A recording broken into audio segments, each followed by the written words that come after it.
A city in Norway is taking a stand against negative body image issues by banning billboards featuring photoshopped images.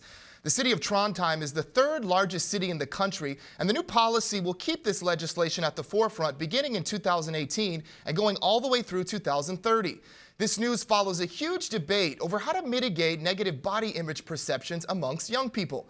Is this the correct strategy, though, that they need to be employing to accomplish this? What do you think? Well, what else? I mean, it's interesting that they're choosing, this is just on billboards, right? Just on billboards. Right, so in public spaces. Yes. And it is about having them photoshopped. Yes. Men and women. Men and women, and if they are going to be photoshopped, they're asking that they delineate on the photo, on the billboard, that it's been photoshopped or that the image picture does not depict real, quote unquote, real models. Right, okay, or just a realistic image. Right. So this is a long-standing debate that's been going on about the unrealistic image and body images in particular, particularly for women, but also for men as well. But by and large for women, it promotes an unrealistic and by extension, an unhealthy ideal by which women have to, or society is imposing to which women should aspire. So I think on one level it's admirable that this Norwegian city, this is just in one particular city, as you said, Trondheim, right? Right. Which has a population of around 178, 180,000 people. Yes. Third largest city in Norway, around 5% of the population. Norway's got about 5 million people that live there. About 5% of the population, or 3.5%, 4% of the population. So a significant number of people that live there.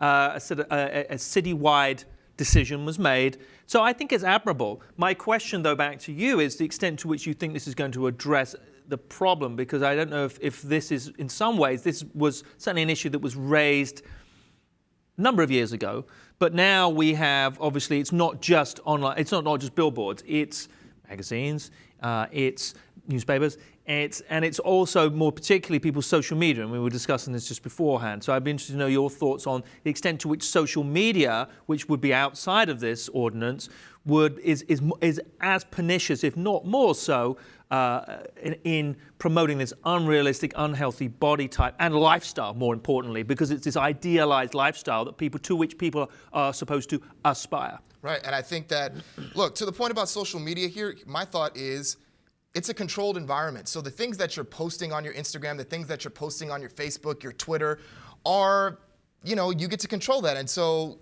the pictures that anybody's posting, you can easily post these photoshopped images. This is just the landscape through which you want people to see you. Mm-hmm. So it's very controlled. We get to control what we put out there.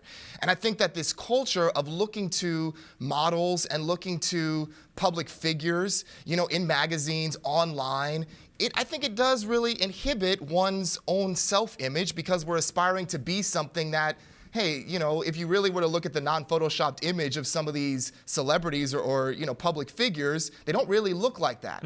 So there is this faulty sense of even, their identity, because, how truthful is it? And where's the boundary with it? And I think that that's what's really up for discussion, in Norway. We're also seeing it internationally. France has a law there banning unhealthily thin women. The UK, their advertising standards board, there was an issue with Gucci where they banned an ad that was supposed to go up. Oslo, Norway also has some guidelines, in place to ban images like this. Right. So I think that it could have an impact, but I think if you really want to have a greater impact, I think it would be to really go on an acute level and really put something like this into schools, like a body image program or some sort of a curricular component in schools, if you really want to garner impact regarding this issue. Yeah, I think it's an indictment of the celebrity culture in which we live, and the need to socially share, to share socially every nuance and minutiae of our lives, and therefore we look to that to other people, and look to that in Instagram accounts and from other people, and as you said, that we then see their curated, perfect lifestyle that they're living, or the projection that they want us to see, and that then impacts on us and makes us feel lousy about ourselves. There's countless studies about people who spend too much time on Instagram, Facebook, all those social media platforms, end up having lousy depression and feel horrible about themselves, lousy self-image. So, but listen, I don't want to kind of naysay it. I think it's great that they're doing it. I think it's a step in the right direction. It brings, in terms of what a public authority can do in terms of trying to have an impact.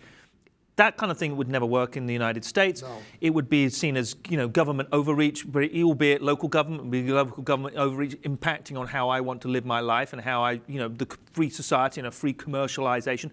But I think in lots of respects, I think it's admirable, and hopefully it will have some kind of, the idea, I suppose, the hope is that it will A, spark a debate, and B, have some kind of downward filtering effect, downward drip effect in terms of maybe getting into the consciousness and the popular consciousness of social media and the other platforms that we discussed. Will this make a difference in Norway? Is this a good practice that other places need to employ? Think about it.